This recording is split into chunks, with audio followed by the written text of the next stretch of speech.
Programme timeline से गॾु आहियां असद मुमताज़। नाज़रीन, बिलाखिर पाकिस्तान के IMF मां $7 अरब जो बेल-आउट पैकेज मिली वियो आहे। पहिरीं 3 सेप्टेम्बर ते पहिरीं किस्त मिलण जा इम्कान आहिनि। हीअ को कर्ज़ वठी या लोन वठी जेका मैशत खे सहारो ॾिनो पियो वञे, इहो केतिरे ताईं थींदो ऐं छा कर्ज़नि सां मैशत हली सघंदी? ऐं IMF जो आहे हिकु बेल-आउट पैकेज आहे, इहो पाकिस्तान जी मैशत लाइ केतिरो ज़रूरी हो ऐं इन सां इन जा मैशत ते केतिरा असर पवंदा?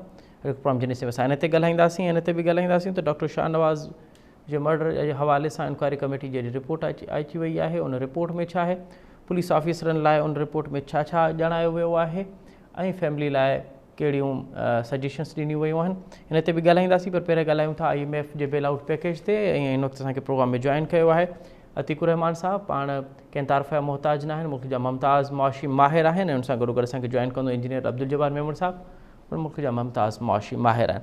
अतीक साहब, आपसे प्रोग्राम का आगाज़ करते हैं। सर, कोई खुशी हुई, कोई अच्छी खबर है? IMF से हमें बिलाखिर बेल आउट पैकेज मिल ही गया। जी, बहुत शुक्रिया आपका। ये आप बेल आउट कह रहे हैं, इसको मैं आपसे एग्री नहीं कर रहा। बेल आउट तो हमारा हो रहा नहीं है, क्योंकि हमारे पास इस वक्त फाइनेंशियल गैप बहुत ज़्यादा है, और साथ ही साथ हम देख रहे हैं कि हमारा जो डेट है, हमारा कर्जा है, वो भी बहुत ज़्यादा है। और जब ये $7 बिलियन हमें मिलेगा तो हमारा कर्जा मजीद बढ़ जाएगा। ठीक है, बात कर लेते हैं, एक अभी थोड़ी रिलीफ मिलेगी, लेकिन इस रिलीफ को हम बेल आउट नहीं कर सकते, क्योंकि बेल आउट तो तब होगा जब कंप्लीटली हमारा कर्ज उतर जाएगा। यहाँ पे इसको हम एक्सटेंडेड फंड फैसिलिटी कह सकते हैं, एक ऐसी फंड फैसिलिटी जो हमें थोड़ी देर के लिए कुछ सुकून और चैन दे देगी। और उसमें सबसे बड़ा जो है वो ये है कि हमारे कुछ जो डेट पेमेंट्स हैं जो हमारे सर पे खड़े हम नहीं पे कर पा रहे हैं, वो उनको हम पे कर सकेंगे, साथ ही इंटरेस्ट भी पे कर सकेंगे। और साथ ही साथ हम देख रहे हैं कि हमारे जो फॉरेन एक्सचेंज की इस वक्त करंट चल रही है, और इतना फॉरेन एक्सचेंज हमारे पास है नहीं, उसकी लिक्विडिटी भी बढ़ जाएगी, और मैक्रो इकोनॉमिक स्टेबिलिटी थोड़ी सी आ जाएगी, कुछ काम कर सकेंगे, जिसे हम कहते हैं कि हमने तरक्की के लिए क्या किया कर्ज लेकर, तो इसमें मैक्रो इकोनॉमिक स्टेबिलिटी में थोड़ा काम हम वो कर सकेंगे। आई होप मैं बात सही कर रहा हूँ और आप लोगों की समझ में भी आ रही है। लेकिन देखिए, ये जो डेट है हमारा $7 बिलियन का, जिसमें से आपने अभी खुद ही बताया कि 30 सितंबर को पहला लोन ट्रांच जो है वो रिलीज हो जाएगा $1.1 बिलियन का। जी ठीक है। अब इससे क्या हो रहा है कि आप देखें कि आगे जाकर जो मैंने बातें की कि हमें फॉरेन एक्सचेंज लिक्विडिटी मिल जाएगी, कुछ डेट पेमेंट्स हो जाएंगी, हमारे जो एक्सटर्नल फाइनेंशियल गैप्स हैं वो थोड़े फिल हो जाएंगे, और मैक्रो इकोनॉमिक स्टेबिलिटी, मैंने ये रिपीट इसलिए किया कि मैं असल बात की तरफ आ रहा हूँ। एक चीज और हो जाएगी कि हमारे जो मल्टीलैटरल बायलैटरल लैंडर्स हैं जो हमारे हम जिनसे कर्ज लेते हैं, उनका भी कॉन्फिडेंस डेवलप हो जाएगा। लेकिन साथ ही साथ आप देखें, हमें हर साल $25 बिलियन पे करना है। बिल्कुल, और ये बहुत बड़ी कर्ज की तलवार है हम पे, जिसे हमें पे करना है। तो इसके लिए हम क्या कर रहे हैं? हम इसके लिए ये कर रहे हैं कि हम रोल ओवर की कोशिश कर रहे हैं अपने दोस्तों से, मेहरबानों से, चाइना, सऊदी अरब और UAE से। जी। साथ ही साथ हम ये कोशिश कर रहे हैं कि हमारी रीफाइनेंसिंग हो जाए चाइनीज बैंक्स के साथ, जी, और फाइनेंसिंग हो जाए मिडिल ईस्ट बैंक्स के साथ। तो रीफाइनेंसिंग और फाइनेंसिंग में भी डिफरेंस मैंने आपको बता दिया कि ये भी हो जाए, तो ये सारा कुछ तो हो जाएगा। लेकिन साथ साथ आप ये देखिए कि जो विड्रॉल ऑफ सब्सिडीज है विदाउट एनी कॉम्पनसेशन, ये भी तो हमारे सर पे आ रही हैं। जी। इलेक्ट्रिसिटी के टैरिफ मजीद महंगे होंगे, गैस और महंगी होगी, बिल्कुल सही, पेट्रोलियम के प्राइसेस अब बढ़ना ही जाते हैं बहुत जल्दी। तो आप देखिए, फिर आपका जो इंटरेस्ट रेट थोड़ा सा कम हुआ है, उसके ऊपर भी हम देख रहे हैं कि ऐसा लग रहा है कि वो इंटरेस्ट रेट दोबारा से बढ़ जाएगा, और टाइटनिंग मॉनेटरी पॉलिसी के तहत ये सारा कुछ सामने आ रहा है। तो ये क्या सूरत हाल बनती नजर आ रही है? सूरत हाल थोड़ी सी मुश्किल होती नजर आ रही है। बहरहाल एक अच्छी फैसिलिटी हमें मिल गई IMF की, और ये 25वां प्रोग्राम है जो पाकिस्तान ऑब्टेन कर रहा है। तो ये तमाम चीज़ों को अगर हम मिला लें तो इसमें सबसे बड़ी बात जो है वो ये है कि हमारे कर्जों में एक कर्ज और बढ़ गया। अच्छा, एक कर्ज एक और बढ़ गया। अच्छा अतीक साहब, आप कह रहे हैं कि इसके बाद की जो सूरत हाल होगी वो बेहतर नहीं होगी, पेट्रोलियम की मसनूआत आपको बढ़ती हुई नज़र आ रही हैं, आपको जो शरह सूद है उसमें भी इजाफा आ रहा है, लेकिन जो आलमी इदारे हैं उनका तो तजिया थोड़ा सा मुख्तलिफ है। आप देखें, परसों ही एशियन डेवलपमेंट बैंक ने रिपोर्ट जारी की है, उन्होंने कहा है कि पाकिस्तान की GDP में ग्रोथ के इम्कानात हैं। اور انہوں نے یہ بھی کہا کہ انفلیشن ریٹ بھی کم ہوا ہے اور مزید کم ہونے کے امکانات ہیں۔ اس سے پہلے ہم دیکھ رہے ہیں کہ مودیز نے بھی پاکستان کو C2 کیٹیگری میں انہوں نے ان کی نظر میں بھی ہماری جو معیشت ہے اب قطعاً مطلب کافی کس حد تک بہتری کی طرف گامزن ہے۔ میں اس بات کو انکار نہیں کر رہا اور بالکل اگری کر رہا ہوں اس بات سے کہ کچھ گروتھ ہماری اکانومی میں آ رہا ہے، اسٹیبلٹی ہونے جا رہی ہے، اور اس کے ساتھ ساتھ ہم دیکھ رہے ہیں کہ ہمیں وہ پلاننگز بھی کرنی چاہیے جس میں ہم اپنے سارے قرض اتار دیں، وہ پلاننگ بھی ہمیں کرنی چاہیے جس میں ہم مزید قرض نہ لیں، وہ پلاننگ بھی کرنی چاہیے جس میں ہماری معیشت دوڑے بھاگے اور کامیابی کی طرف جائے۔ تو وہ سب سے بڑا اشارہ ہمارا یہ کہ ہمیں ٹریڈیشنل اور نان ٹریڈیشنل ایکسپورٹس اور کموڈیٹیز پہ کام کرنے کے ساتھ ساتھ تھوڑا سا اپنا میری ٹائم پہ بھی کام کرنا چاہیے۔ بلو اکانومی اور میری ٹائم پہ ہم کام کریں گے۔ 1001 کلومیٹر کے ہماری اتنی بڑی کوسٹ لائن ہے اور اس کوسٹ لائن میں ہمارے پاس بہت کچھ ہے، اگر ہم اس پہ کام کریں تو ہم یقیناً $100 بلین اپنی اکانومی میں ایڈ کر سکتے ہیں۔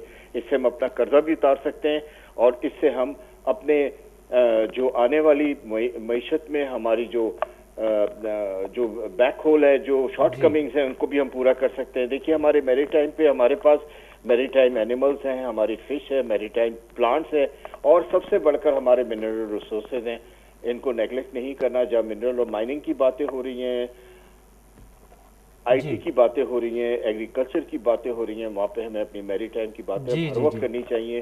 آج میری ٹائم ڈے بھی ہے اور اس میری ٹائم ڈے پہ میں یہ پیغام بھی آپ کے نہیں بالکل آپ یہ درست کہہ رہے ہیں کہ ہمیں بلیو اکانومی کی طرف تو جانا ہوگا، اور جتنا ہم لیٹ کریں گے اس کے نقصانات ہوں گے، جتنا ہم جلدی جائیں گے کہ اس کے فوائد زیادہ ہوں گے۔ لیکن عتیق صاحب ایک سیکٹر آج بھی ایسا ہی ہے جس نے ملکی معیشت کو سہارا دیا ہوا ہے، اور جب ہم دیکھتے ہیں کہ باقی تمام سیکٹرز جو ہیں وہ بیٹھ جاتے ہیں یا وہ فعال کر جاتے ہیں، ڈیفالٹ کر جاتے ہیں، تو پھر بھی ایک ہی سیکٹر ہے جس نے کووڈ کے دوران بھی ملک کو ملکی معیشت کو سہارا دیا، وہ ہے ایگریکلچر کا۔ اب آپ دیکھیں کہ یہ جو ہمیں پیکیج ملا ہے اس میں شرائط، یہ واضح شرائط ہے کہ آپ کو ایگریکلچر ٹیکس، اس پہ بھی ٹیکس کا ذکر ہے۔ تو اب ہر جگہ جو ٹیکس لگانے کی بات ہوئی تو آپ سمجھ رہے ہیں کہ معیشت ٹیکس سے کے بغیر نہیں چلے گی اور ہر جگہ ٹیکس لینا لازمی ہوگا اسٹیٹ کے لیے؟ ٹیکس تو سب ملکوں میں ہوتا ہے، سب ٹیکس دیتے ہیں، ہمیں بھی ٹیکس دینا ہے، اپنے ہر جگہ دینا ہے۔ ہم دیکھ رہے ہیں کہ ہمارے کچھ سیکٹرز ہیں جو ہمارے وہ سیکٹرز تھوڑے شائی ہیں ٹیکس دینے میں، اس میں ایگریکلچر ہے، ریٹیل کا سیکٹر ہے۔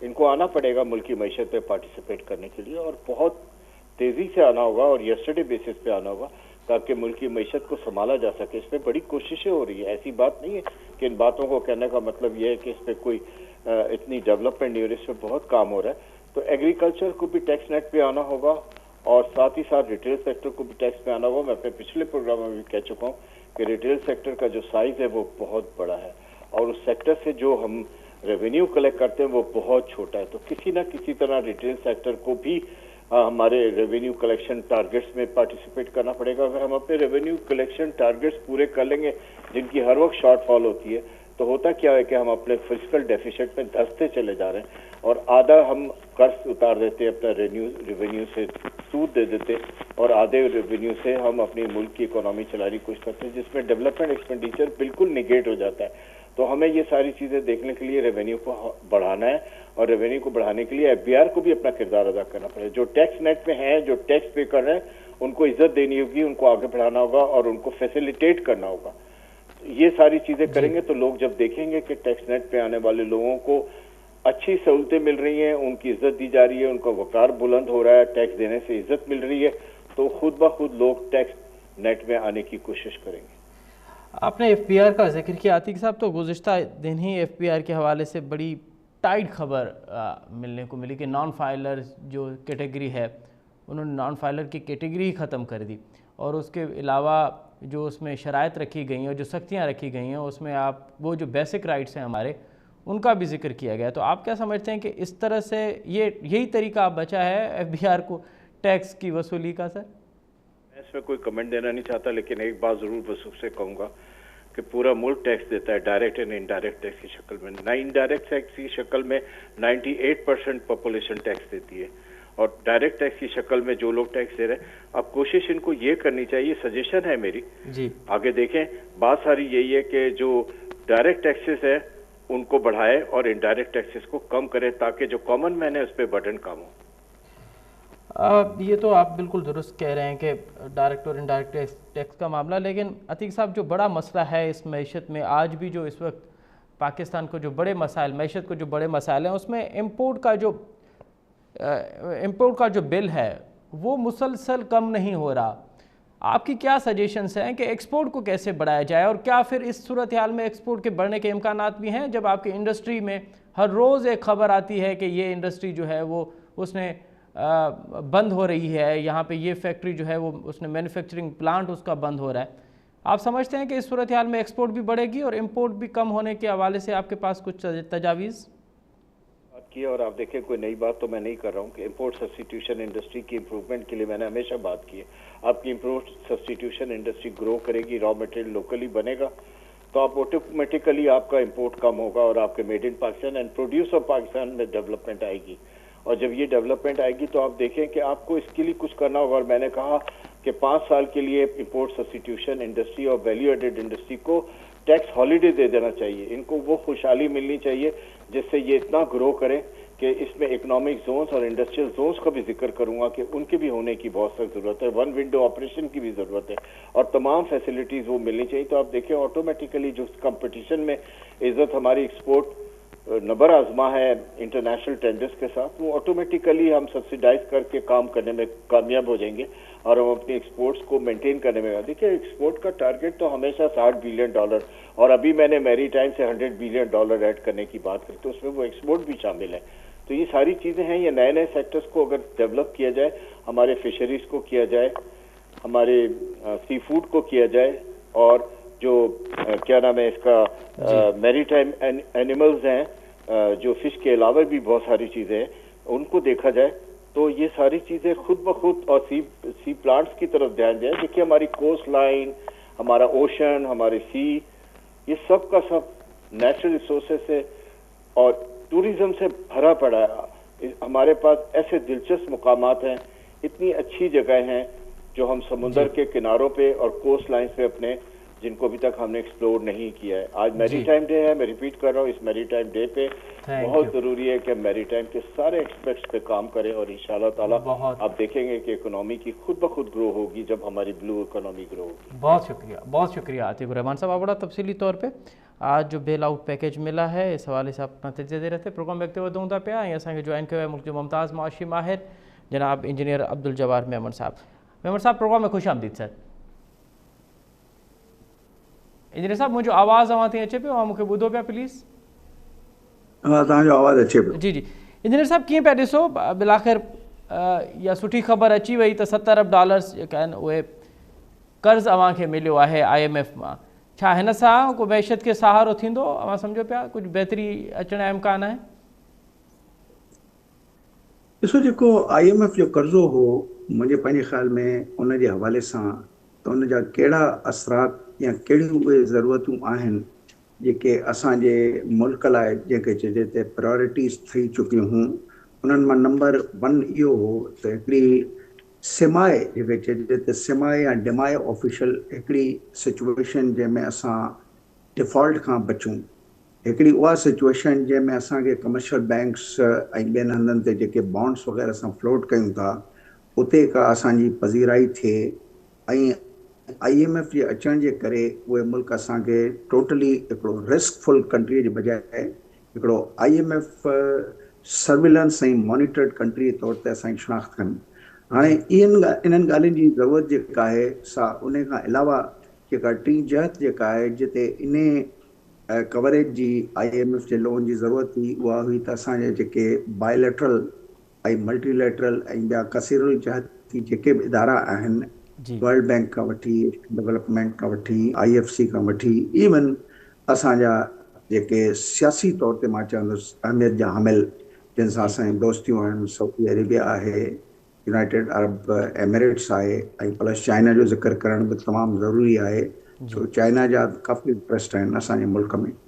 हाणे इन्हनि सभिनी खे जेको आहे सो वेझो आणण लाइ त कहिड़े तरीक़े सां असांजा उहे जेको गैप्स आहिनि जंहिंमें चइजे त हिकिड़े वॾा असां वटि स्पेसिस आहिनि जिन्हनि स्पेसिस खे फिल करणु ज़रूरी हो, जंहिंमां वॾे में वॾो स्पेस इहो त $26 बिलियन जेके आहिनि से 2025 ईयर में असांखे जेका ज़रूरत आहे त असां पंहिंजे वरितल लोन्स खे जेको आहे सो न फ़क़ति उन्हनि जी वापसी खे मुमकिन बनायूं, बल्कि उनखे मुमकिन बनाइण लाइ कुझु ॿिया तरीक़ेकार जिन में हिकिड़ा रोल ओवर्स आहिनि, ॿिया कुझु एडिशनल जेके आहिनि शयूं आहिनि जिन ते घणो इसरार न करण, जीअं चाइना जा $26 बिलियन तव्हांजे पावर सेक्टर ऐं इंफ्रास्ट्रक्चर जे मद में जेको आहे सो हिकिड़ी मेच्योरिटी ॾांहुं मूव पिया था कनि। उन खां अलावा जेको आहे सो पावर सेक्टर जे हवाले सां सर्कुलर डेट जेको 2800 अरब रुपयनि ताईं हींअर पहुचण वारो आहे हिन साल जे एंड में, उन में पिणु चाइना जो हिकिड़ो तक़ाज़ो हो। त इहे सभु जेके मुश्किलातूं आहिनि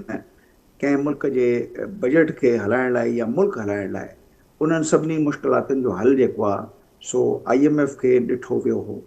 पर हाणे IMF जेका आहे सा हिकिड़ो डिसिप्लिनरी जेके थ्योरेटिकल, मां चवंदुसि मां ॻाल्हि कंदुसि थ्योरेटिकल डिसिप्लिन जे हवाले सां IMF जेका आहे सा तमामु घणो जेको आहे सो मुल्क खे परखण जी कोशिश कंदी आहे त मुल्क जेको आहे सो उन कहिड़े फाइनेंशियल डिसिप्लिन तहत हलणु खपे त जीअं उहो पंहिंजा जेके उहे मसाइल जिन में हुनजे मथां कर्ज़नि जो हिकिड़ो वॾो भार आहे, उहे मसाइल जिन में हुनजी जेका आहे सा अहलियत न आहे त उन्हनि कर्ज़नि जी वापसीअ खे मुमकिन बनाए सघे, या हुनजी इहा अहलियत कोन्हे त हू जेको आहे पंहिंजी ग्रोथ खे पंहिंजे पॉपुलेशन ग्रोथ जे हवाले सां जेको आहे सो उनखे कंहिं तरीक़े सां बैलेंस करे सघे, ऐं उहा ग्रोथ जेका टैक्सिस जे मद में जेका आहे सा पैदा कई वेंदी आहे त कंहिं तरीक़े सां जेके मुल्क जा जारी अख़राजात आहिनि उन्हनि खे पूरो कयो वञे।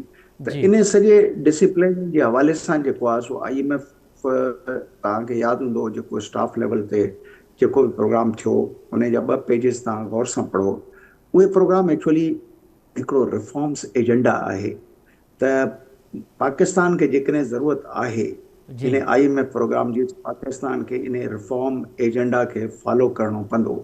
हाणे इन रिफॉर्म एजेंडा खे फॉलो करण लाइ 2 शयूं हूंदियूं आहिनि। हिकिड़ो चइबो आहे प्री कंडीशन्स, त वक़्त खां पहिरें जो असांखे हींअर $1.1 बिलियन मिलनि वेठा, त इन खां पहिरें जेको आहे सो उहे कहिड़ियूं शराइत आहिनि जेके असांखे ॾेखारणु खपनि ऐं उनजी असेसमेंट IMF करे त हा असां जेको आहे बिल्कुल बिल्कुल अवां सही पे चो सर, अवां बिल्कुल अवां सही पे चो इंजीनियर साहब कते कलाई माफ़।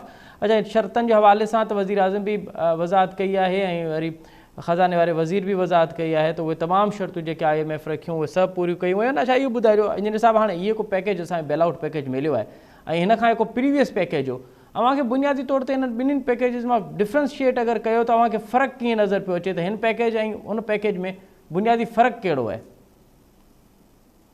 ॾिसो, बुनियादी फ़र्क़ु इहो आहे त जेके पैकेजिस पोयां पैकेजिस हुआ, हाणे त असां तक़रीबन 100 जी सेंचुरी मां जेको आहे सो 1/4 सेंचुरी जा प्रोग्राम तक़रीबन पूरा पिया था कयूं। जेकॾहिं कंहिं मुल्क में तव्हांजो 1/4 सेंचुरी प्रोग्राम जेके आहिनि से पूरा थियण जे बावजूदि बि असांखे ज़रूरत आहे IMF जी, जंहिंजे बारे में हिकिड़ी ख़्याल न्यूयॉर्क में जेके असां ॾिसूं वेठा टीवियुनि ते त प्राइम मिनिस्टर जो चवणु आहे या इवन वज़ीर ख़ज़ाना जो तमामु मुहतात तरीक़े सां चवणु आहे त हीउ हिकिड़ो आख़िरी प्रोग्राम हूंदो। प्राइम मिनिस्टर जो बार बार इहो चवणु त असांखे चयो थो वञे त कर्ज़ वठो, कर्ज़ वापसि करण लाइ हिकिड़ो शैतानी चकर आहे कर्ज़नि जो, जंहिंमें असां फासूं वेठा ऐं असांखे फासायो पियो थो वञे। तमामु प्लेन लैंग्वेज में हुन इहे ॻाल्हियूं कयूं आहिनि। हाणे जेकॾहिं तव्हांजे हिकिड़े तमामु वॾी सतह ते हिकिड़ी ॻाल्हि, जेकॾहिं हिकिड़ो बैंकर आहे जंहिंखे हिकिड़ो चांस ॾिनो वियो पॉलिटिकल रिस्क जे करे त उहो जेको आहे सो लीड करे मुल्क जे फाइनेंस खे, उन जे ख़्याल में त हाणे IMF जो प्रोग्राम जेको आहे सो उन खे मज़ीद जेको आहे सो 26, 27, 28 ऐं ईंदड़ नंबरनि में कन्वर्ट न थियणु खपे। त मुंहिंजे पंहिंजे ख़्याल में त उन जे लाइ कमु करण जी त तमामु घणी ज़रूरत आहे। पर जेकॾहिं असांखे तमामु थुल्हियूं ॻाल्हियूं कयूं त तक़रीबन मुंहिंजे पंहिंजे ख़्याल में 36 खां 37 जेके जहतूं आहिनि जेके इन पंहिंजो स्टाफ लेवल इन लैंग्वेज में मां ॾिठियूं पे, उन तरफ़ असांखे कमु करण जी ज़रूरत आहे। हाणे जेकॾहिं वापसि अचूं त असां 2 ॻाल्हियुनि ते जेकॾहिं असां ॻाल्हाइण जी कोशिशि कयूं त असां एक्चुअली छा असांखे करिणो आहे जेको 6 महीननि जे रिव्यू खां पोइ इन प्रोग्राम जी बरक़रारियत खे कंटिन्यू करे सघिजे। नंबर 1 आहे तव्हांजो ट्रेड इकोनॉमी खे तव्हांखे जेको आहे सो ओपन करिणो आहे। हमेशह कसीरुल जहती इदारा इवन IMF किथे बि कंहिं मुल्क खे बि पैसा या कर्ज़ इन करे न ॾींदियूं आहिनि त हू पंहिंजो पाण खे क्लोज़ इकोनॉमी करे। ओपन इकोनॉमी करण जो मतिलबु इहो आहे त तव्हांजो इम्पोर्ट्स बि वधनि। ओपन इकोनॉमी करण जो मतिलबु इहो आहे त स्टेट बैंक जूं उहे रेगुलेशन्स जेके इम्पोर्ट्स खे पाकिस्तान में डिस्करेज कनि ऐं उनखे न हिमथाइनि, उन फ़लसफ़े जे बिल्कुलु ख़िलाफ़ु हूंदियूं आहिनि इहे जेके बि मल्टीलेटरल इदारा आहिनि। हाणे ओपन असां कयूं था त थोरी देरि लाइ असां इहो आईंदा ॾिसंदासीं जेकॾहिं ओपन में सहकार थिए थी, फैसिलिटेट थिए थो इम्पोर्ट बिज़नेस, त ज़ाहिराना असांजे जेको डॉलर जे मथां जेको आहे रुपी डॉलर पैरिटी जे मथां हिकिड़ो असां फ़र्क़ु ॾिसण जी कोशिशि कंदासीं त उन फ़र्क़ खे वधाइण ऐं घटाइण या उनखे पंहिंजी जाइ ते बरक़रार रखण लाइ हुकूमत उन खां अलावा ॿिया कहिड़ा इक़दाम करे थी जंहिंसां इहो जेको आहे सो रुपए जी जेका स्टेबिलिटी आहे जेका असां ॾिसूं वेठा कुझु महीननि खां उनखे क़ाइमु रखियो वञे। ऐं प्लस जेको हिन वक़्तु असां डॉलर बचाए करे इम्पोर्ट्स ते काफ़ी असां रिस्ट्रिक्शन विधियूं, एॾो ईज़ी न हो इम्पोर्ट करणु ऐं न हिन वक़्तु ईज़ी आहे। उन जे करे जेको आहे सो असां वटि हिकिड़ो सम्झो 6 हफ़्ता 7 हफ़्तनि जे बराबरि रिज़र्व्स असां वटि हुआ। IMF जी जेका 1.1 बिलियन अचे थी त थोरी देरि लाइ असां 2.5 महीना 2 महीननि जे रिज़र्व्स खे ॾिसंदासीं। हाणे पहिरीं ॻाल्हि त इहा आहे त असां इनखे कीअं ॾिसंदासीं त इन ओपन ट्रेड वारी फिलॉसफी में अॻिते कीअं था वञूं। ॿियो जेको आहे सो IMF जे इन ई स्ट्रक्चरल जेका रिक्वायरमेंट आहे या रिफॉर्म जो हिकिड़ो हिसो आहे त टैक्स टू GDP रेशो वधायो। टैक्स टू GDP रेशो वधाइण लाइ हुकूमत तव्हां ॾिठो हूंदो त हिननि कुझु महीननि में काफ़ी तौर ते जेको आहे सो इक़दामात जे हवाले सां तमामु घणी तशहीर कई आहे, पर उन तशहीर में जेका हिकिड़ी जेका आहे सा चोट गवर्नमेंट खाई वई आहे उहा इहा आहे त टैक्स जी वसूलियाबी खां पोइ जॾहिं NFC अवार्ड तहत इहे पैसा विराया विया आहिनि त इवन फेडरल गवर्नमेंट जेके आहिनि से 50 खनि अरब, जेकॾहिं मां थोरी थो पंहिंजी मेमोरीज़ मां पहिरियों ॻाल्हियूं कयां, ऐं पंजाब गवर्नमेंट वग़ैरह 100 खनि अरब रुपया जेके आहिनि से हिकिड़ो 2-3 महीननि जे इलेक्ट्रिसिटी जे सब्सिडी में कुझु यूनिट्स ताईं ॾिना आहिनि। हाणे इहे पैसा आहिनि टैक्स जा, कलेक्टेड टैक्सेस जा। हिते IMF खे पहिरें में एतिराज़ु हुयो त कंहिं क़िस्म जी सब्सिडी जे बजाए जेतिरी पैदावारी लागत आहे ओतिरी जेका आहे सा यानी ख़रीदार उन लागत जो जवाबु ॾिए, माना कॉस्ट ऑफ मैन्युफैक्चरिंग। बिल्कुलु सही पिया चओ इंजीनियर साहब। बिल्कुलु सर, लास्ट में इहो ॿुधाइजो तव्हां सम्झो था त हीअ को IMF जो पैकेज मिलियो आहे, इन सां ईंदड़ ॾींहंनि में इन्फ्लेशन रेट ते बि फ़र्क़ु पवंदो ऐं असांजी GDP बि बहितर थींदी ऐं इहो को इंट्रस्ट रेट आहे उहो बि हाणे डिक्रीज़ थींदो? ॾिसो, हाणे तव्हां जेका इन्वेस्टमेंट पहिरीं ॻाल्हि त ॻाल्हायूं इन्वेस्टमेंट, आख़िर ग्रोथ किथां ईंदी आहे? ग्रोथ जेका आहे उहा ईंदी आहे इन्वेस्टमेंट मां। पाकिस्तान जी इन्वेस्टमेंट गुज़श्ता 20 सालनि जे रिकॉर्ड में घटि हिन साल रही आहे। माना असां जेको आहे 12 ऐं 13% जेका आहे GDP खां इन्वेस्टमेंट खे अॻिते न वठी पिया था वञी सघूं। ऐं जेसिताईं तव्हांजी इन्वेस्टमेंट जेका आहे सा फॉरेन प्लस डोमेस्टिक उन में एक्सपेंशन न थींदी, तेसिताईं ग्रोथ जेका आहे सा इहा ई 2.4 इन्हनि अंगनि अखरनि जे विच में रहंदी, जेका पाकिस्तान जहिड़े मुल्क लाइ मुंहिंजो पंहिंजे ख़्याल मां काफ़ी न आहे।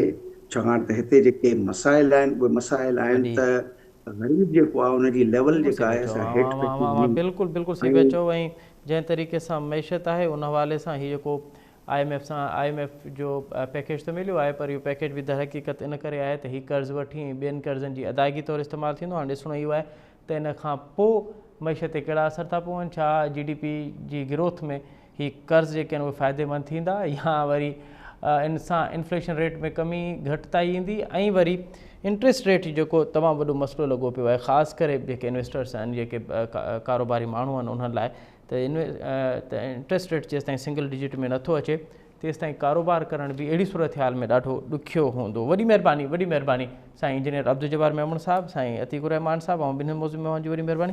नाज़रीन, प्रोग्राम में अॻिते वधूं था पिया। ऐं अॼु ॾाढी अहम ख़बर उहा इंक्वायरी रिपोर्ट जंहिंजो गुज़िरियल 9 ॾींहंनि खां इंतज़ारु हो, ऐं उहा रिपोर्ट हुई डॉक्टर शाहनवाज़ जे मर्डर जे हवाले सां। ऐं इंक्वायरी कमेटी पंहिंजी रिपोर्ट में ॼाणायो आहे त डॉक्टर शाहनवाज़ जे मुक़ाबले में जी जेका ख़बर हुई उहा उनखे कूड़ो करार ॾिनो आहे, ऐं गॾोगॾु उन जे क़त्ल में मुलविस अहलकारनि ख़िलाफ़ु डिपार्टमेंटल कार्रवाई जी पिणु सिफ़ारिश कई वई आहे। ऐं गॾोगॾु इहो पिणु चयो वियो आहे त डॉक्टर शाहनवाज़ खे पुलिस जी हिरासत में क़तल कयो वियो ऐं जेकॾहिं हाणे ख़ानदान FIR न कराए या ख़ानदान FIR में का ॿी का ॻाल्हि करे त पोइ रियासत खे इन हवाले सां FIR दाख़िल करणु घुरिजे ऐं रियासत खे बाज़ाब्ता तौर ते हिन केस में धुर तौर पिणु शामिलु थियणु घुरिजे।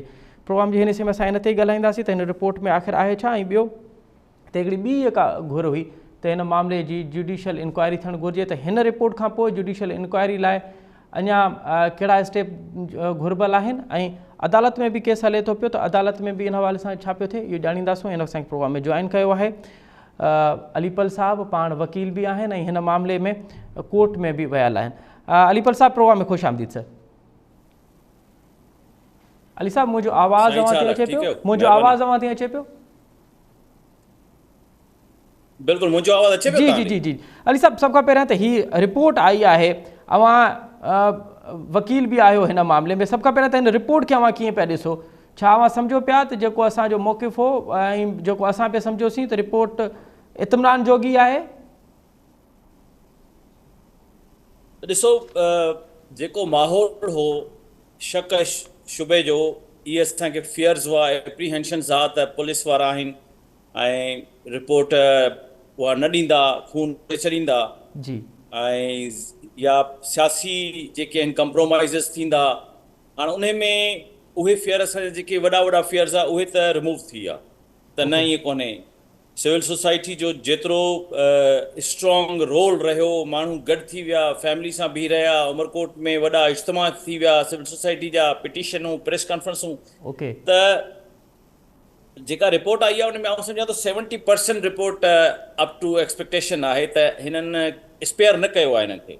ओके ओके हाणे हिन रिपोर्ट में जी जी हाणे हिन ॿुधाइजो त हिन रिपोर्ट में फर्दर छा आहे? पुलिस जेके मुलविस पुलिस एहलकार आहिनि उन्हनि जे ख़िलाफ़ उहा शइ मूं ॿुधाइण चाही पई त जेके नंढियूं नंढियूं शयूं हिन में थोरा गैप्स विच में ॾिनल आहिनि, उन्हनि मां को फ़ाइदो वठी सघे थो। जेके असांजा सीनियर 5-4 ऑफिसर हुआ उन्हनि खे उहे गैप फिल करे छॾणु घुरिजनि हा त शुरू वारनि ॾींहंनि खां वठी आख़िरी ॾींहंनि ताईं जेके हिन में पुलिस अमलदार हुआ, सहाफ़ी हुआ, जेके सिविलियन हुआ, उन्हनि सभिनी खे शामिलु करे छॾींदा त किथे कंहिं छा कयो, उन सभिनी जे किरदार खे ई आणे छॾींदा। पर हाणे अञा इन्वेस्टिगेशन में शामिलु करे सघिजे थो, पर हिननि उहा ज़िमेदारी फैमिली ते इन करे छॾी आहे त हाणे फैमिली जेका आहे सा करे, रियासत छो न करे? रियासत सिविलियन हुजनि, सहाफ़ी हुजनि, जेके बि उनखे भड़काइनि था, उन्हनि सभिनी खे हिन में आणे सघिया पे। उहो गैप ई पुलिस वारनि छॾे ॾिनो आहे उन में।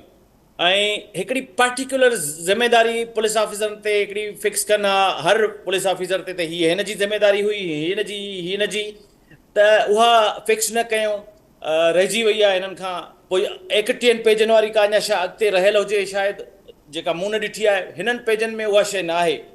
ऐं हुकूमत मां हिकिड़ी शइ मूं एक्सपेक्ट कई पे त ही सभु वॾा ऑफिसर 3 ॼणा हिननि वटि वीज़ाऊं हूंदियूं, हिननि खे ECL जी लिस्ट में हींअर ई विझी छॾींदा, इंतज़ारु न कनि हा। उहो लंजार साहब खां असांजो मुतालबो बि हो ऐं ख़ैर असां त हींअर एप्रीशिएट जेतिरी बि रिपोर्ट आई एप्रीशिएट कयो, बाक़ी शयूं असीं कोर्ट मां कराईंदासीं इंशाअल्लाह ताला।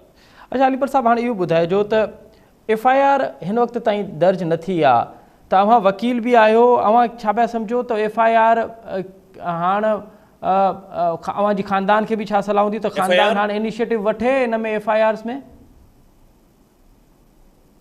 जी, FIR जे हवाले सां अव्हां ॿुधाइजो त हिन में बि चयो वियो आहे, हिन में बि सिफ़ारिश थी वई आहे। ॾिसो, हिन में हिकिड़ो त माण्हुनि में शक शुबात इन करे पैदा थियनि पिया त मां जेको आम माण्हू आहे उहो अॼुकल्ह वॾो वकील आहे, उन वटि जेका विज़डम ऐं कानून जी डिग्री आहे उहा ॿिए कंहिं वटि ई कोन्हे। हर माण्हू कॾहिं पियो चए त हुन ते छो एक्शन न थियो, हुन ते छो न थियो। बिल्कुलु सही पियो चए त डिसिप्लिनरी एक्शन ख़ाली जेको लिखियो वियो आहे, त हाणे उन्हनि खे दोस्तनि खे आउं हिन प्रोग्राम जे ज़रिए ॿुधाइणु चाहियां थो त FIR त सभिनी ते थींदी। जेकॾहिं को DIG आहे या SSP ॿई आहिनि, उन्हनि ते बि FIR थींदी। रोल डिफरेंट ज़रूरु हूंदो त हुनजो हू रोल आहे, हुनजो हू रोल आहे।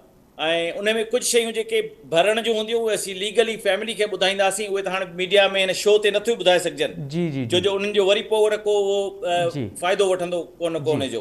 तंहिंजे करे फैमिली खे कंप्लेनेंट थियणु घुरिजे ऐं उहे वारिस आहिनि उन्हनि खे हर कंहिंजो, पर उन में हिकिड़ी वीक पॉइंट फ़क़ति इहा आहे त रियासत जेका हूंदी आहे उहा बेरहम हूंदी आहे, उहा त हर कंहिंखे छिके खणी ईंदी। फैमिली वीचारी जेका आहे सा कुझु माण्हुनि जे ख़िलाफ़ु चई सघंदी, कुझु जे ख़िलाफ़ु न चई सघंदी। तंहिंजे करे रियासत उन्हनि खे नॉमिनेट करे छॾिया, हिन इंक्वायरी खे एज़ इट इज़ FIR करे छॾिया त हुन भड़कायो, हुन सहाफ़ीअ जो किरदारु हीअं हो, हुन NGO जो रोल इहो। ॾिसो न, उहा त सॼी सोशल मीडिया ते शयूं पयूं आहिनि। तंहिंजे करे उहे हिननि छो न कयूं? हाणे हिननि उहो फैमिली जे कुल्हे ते छो रखियो आहे? उहो फैमिली ते रखणु न घुरिजे आहे। बहरहाल फैमिली जे कुल्हे ते आयो आहे त उहो वज़न बार एसोसिएशन्स, वकील ऐं सिविल सोसाइटी खणंदा, ॾींदा नाला उन्हनि जा जेके बि रहिजी विया आहिनि हिन में। अच्छा, हाँ जुडिशियल इंक्वायरी के हवाले से ॻाल्हायो, ॿुधायो जो त अवां भी विया आहियो अदालत में, तो जुडिशियल इंक्वायरी थियणु घुरिजे। अॼु सवाल भी कयो वियो त जुडिशियल इंक्वायरी जी अनाउंस कयो, तो उते भी इहो सवाल थियो त पहिरियां FIR थींदी, उन खां पोइ कोई इन हवाले सां कदम खणी सघिबो? न, असां त ॾिसो, असां जुडिशियल इंक्वायरी चई पे त पहिरीं इंक्वायरी जुडिशियल हुजे हा त जज करे हा। जज इलाही माण्हुनि जा नाला हिन में शायदि वधीक विझे हा, जेको ही 30% गैप हिन में रहियो आहे, जज इहो पूरो करे छॾे हा। उहो को मज़हबी रहनुमा हुजे हा त उनखे खणी छॾे हा, को सहाफ़ी हुजे हा त उनखे कोन बख़्शे हा, NGO का अहिड़ा का प्रोग्राम करे पई, इनसाइटमेंट करे पई, उनखे खणी छॾे हा। पर पुलिस वारा उन्हनि जो नालो न आणे सघिया। नंढड़ा नंढड़ा कंप्रोमाइज़ आहिनि। असीं हूअं त जनरली एप्रिशिएट था करियूं, इहो वॾो इक़दाम आहे जेको हींअर थियो आहे, सिंध हुकूमत कयो आहे, उनखे एप्रिशिएट था करियूं। पर नंढा नंढा गैप जेके आहिनि उहे छॾणु न घुरिजनि हा। उहा फैमिली वीचारी ते वज़न ख़ामख़ा रखियो वियो आहे। इहो ई पहिरीं रिपोर्ट में करे छॾिया त कहिड़ा कहिड़ा किरदार आहे। जुडिशियल इंक्वायरी छो ज़रूरी आहे, उनजे लाइ तव्हांखे ॿुधाए छॾियां त जुडिशियल इंक्वायरी जीअं परसू कंदासीं हिनखे, तीअं असीं चाहींदासीं त जेका बि रिपोर्ट आहे उहा ऑफिशियली अची अफ़सर जमा कराए हाई कोर्ट में, त साईं हीअ रिपोर्ट आहे। हींअर त अञा सोशल मीडिया ते पई हले, को सहाफ़ी पियो मोकिले, ऑफिशियल अची पुलिस जमा कराए। उन खां सवाइ कुझु शयूं जेके असीं हाई कोर्ट में जमा कराइणु चाहियूं था त साईं हिन रिपोर्ट में न आहिनि, उहे हीअ आहिनि, त उहे उन्हनि खे पोइ वरी इन्वेस्टिगेशन जेको बि करे उहो उते ई खणे ऐं हाई कोर्ट जी सुपरविजन कुझु वक़्त लाइ रहे ऐं जुडिशियल इंक्वायरी जो फ़ैसिलो वठणु असांजो हूंदो त असीं वठूं, भला जे ॾिसो अॻिते छा थो थिए। पर जंहिं बि हवाले सां हूंदो, हाई कोर्ट में वञण जो वॾो फ़ाइदो थींदो। फैमिली जो प्रोटेक्शन असीं इंश्योर कराइणु चाहींदासीं। हाई कोर्ट जो ऑर्डर हूंदो त सुभाणे कंटेम्प्ट थिए थी, को बि मसइलो थिए थो त हुन में कंटेम्प्ट में वञी वरी पुलिस खे चइजे त तव्हां कोर्ट जा हुकुम छो न मञा। तंहिंजे करे जुडिशियल इंक्वायरी में काफ़ी शयूं असांजूं आहिनि जेके असांखे फ़ाइदो ॾींदियूं। वॾी महिरबानी अलीपल साहब। अवां चओ पिया त जुडिशियल इंक्वायरी थियणु घुरिजे, ऐं इन हवाले सां हुन अदालत में भी विया आहियो, ऐं अवां जो चवणु आहे त ख़ानदान भी इन हवाले सां इनिशिएटिव वठंदो। ऐं हिन वक़्तु जिन नाज़रीन असांखे जॉइन कयो आहे उन्हनि खे ॿुधाईंदो हलां त अॼु सरकार जी इंक्वायरी कमेटी पंहिंजी रिपोर्ट जारी कई आहे, ऐं उन रिपोर्ट में ॿुधायो वियो आहे त डॉक्टर शाहनवाज़ जे क़तल वारो जेको मुक़ाबिलो आहे उहो कूड़ो आहे, ऐं डॉक्टर शाहनवाज़ खे पुलिस हिरासत में क़तल कयो वियो, ऐं उन क़तल में जेके मुलविस पुलिस एहलकार आहिनि उन्हनि ख़िलाफ़ु डिपार्टमेंटल कार्रवाई जी सिफ़ारिश कई वई आहे। ऐं गॾो इहो पिणु चयो वियो आहे त इन हवाले सां जेका इन्वेस्टिगेशन हाणे थियणु घुरिजे उहा घटि में घटि उनजो जेको स्टेटस हुजणु घुरिजे, उहो SP सतह जो माण्हू, SP सतह जो एहलकार हुजे, ऐं उहो बि क्राइम ब्रांच जो हुजे, ताकि हिन मामले जी बहितर खां बहितर इंक्वायरी थी सघे। हाणे हिन हवाले सां फर्दर छा थो थिए, हीउ मामिलो जुडिशियल इंक्वायरी तरफ़ वधे थो पियो या पुलिस हिकु नवीं इंक्वायरी विहारी थी पई, ऐं ख़ानदान कहिड़ो मौक़िफ़ थो वठे, ऐं ख़ानदान खे हिन रिपोर्ट ते इन रिपोर्ट खे इत्मिनान करार ॾिए थो पियो या वरी हिन रिपोर्ट ते के ॿिया ख़दशा ज़ाहिर करे थो पियो। वक़्तु ॿुधाईंदो। हिते प्रोग्राम जो वक़्त में पुॼाणी थो पहुचे। असद मुमताज़ खे ॾींदा इजाज़त। सदाईं गॾु।